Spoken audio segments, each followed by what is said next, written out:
Hello, everyone. Welcome to the Newsbrowse News broadcast.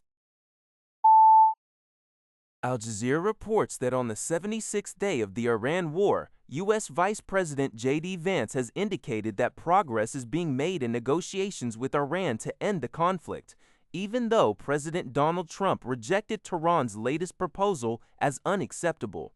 Concurrently, President Trump has commenced a state visit to China.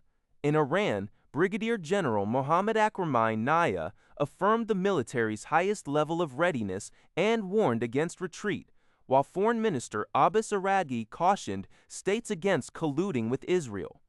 Separately, Israel claimed Prime Minister Benjamin Netanyahu made a secret visit to the UAE, a claim denied by the UAE itself.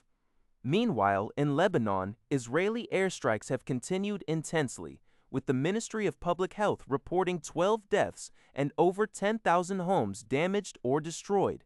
Despite a fragile ceasefire, Hezbollah also reported attacks on Israeli army positions.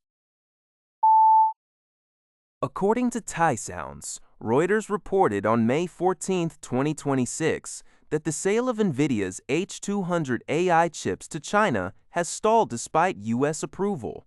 Approximately 10 Chinese companies, including tech giants like Alibaba, JD, Tencent, and ByteDance, along with distributors like Lenovo and Foxconn, had received approval from the U.S. Commerce Department to purchase H200 chips. Each approved client could buy up to 75,000 units. However, sources indicate that Beijing has instructed these Chinese firms to hold back, preventing any deliveries from being completed. This halt reflects China's strategic shift to prioritize the development of its domestic AI chip industry, coupled with concerns over the impact of imported products on local innovation. U.S. Commerce Secretary Howard Lutnick confirmed China's reluctance, noting their focus on homegrown solutions. Nvidia CEO Jensen Huang unexpectedly joined U.S. President Donald Trump's visit to China, sparking speculation about a potential resolution. Huang, in an interview in Beijing, expressed hope that the talks between Trump and Chinese President Xi Jinping would leverage their good relations to improve U.S.-China ties, indirectly seeking a breakthrough in the semiconductor impasse. According to Zio Sabao, 64-year-old Chinese-American Lu Jianwang, also known as Harry Lu, has been found guilty in the United States on charges of acting as an unregistered agent for the Chinese government. The case involves an alleged overseas police station in New York. On May 13th, Lu Jianwang was convicted of serving as an agent of the Chinese Communist Party and could face up to 30 years in prison. Brooklyn federal prosecutors stated that Lu Jianwang was required to inform the U.S. Attorney General of his status as a Chinese agent when he helped establish the overseas police station in 2022. Prosecutors further indicated that Lu had assisted the Chinese government in tracking a pro-democracy activist residing in California.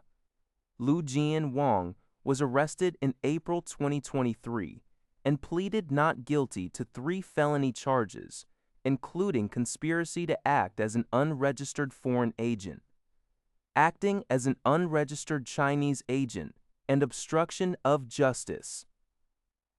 A Brooklyn federal court jury reached a verdict after a week-long trial. Federal Bureau of Investigation, FBI, Assistant Director in charge James C. Barnacle, Jr., expressed hope that the verdict would send a message to other foreign agents that the FBI is committed to exposing and dismantling hostile nations' covert operations within the U.S.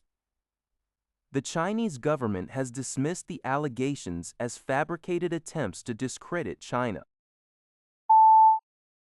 NBC News reports that a Chinese military court has handed down suspended death sentences to 2 former defense ministers Wei Fenghe and Li Shangfu on Thursday. Wei Fenghe was found guilty of accepting bribes, while Li Shangfu was convicted of both accepting and offering bribes. In China, suspended death sentences are frequently commuted to life imprisonment. These sentences are the latest in President Xi Jinping's long-running anti-corruption campaign, which began over a decade ago. The drive has led to the removal of high-ranking military officials and has been used by Xi to consolidate political loyalty and control within the elite. It remains unclear whether the two former ministers had policy disagreements with Xi. Li Shangfu, who previously faced U.S. sanctions over Russian military hardware purchases, served only months before his removal in October 2023, while Wei Fenghe served from 2018 to 2023. Both men were expelled from the Communist Party in 2024. GG Press reports that the BRICS foreign ministers meeting commenced on May 14th in New Delhi, India. The situation in Iran is a key agenda item, but significant differences in positions among member states are anticipated to make reaching a consensus difficult. The meeting is scheduled to conclude on May 15th. Iran's Foreign Minister Arakchi is attending, as is a high-ranking official from the United Arab Emirates, a country with deepening disagreements with Iran. Chinese Communist Party Politburo member and Foreign Minister Wang Yi was absent, with his schedule conflicting with the U.S.-China summit in Beijing, while Russian Foreign Minister Lavrov participated. Indian Foreign Minister Jaishankar, representing the chairing nation, issued a statement highlighting that continued tensions in the Middle East, risks to maritime traffic, and disruptions to energy infrastructure are exacerbating global vulnerabilities, and called for solidarity among member countries. That's all for this video. Thank you for watching. See you in the next video.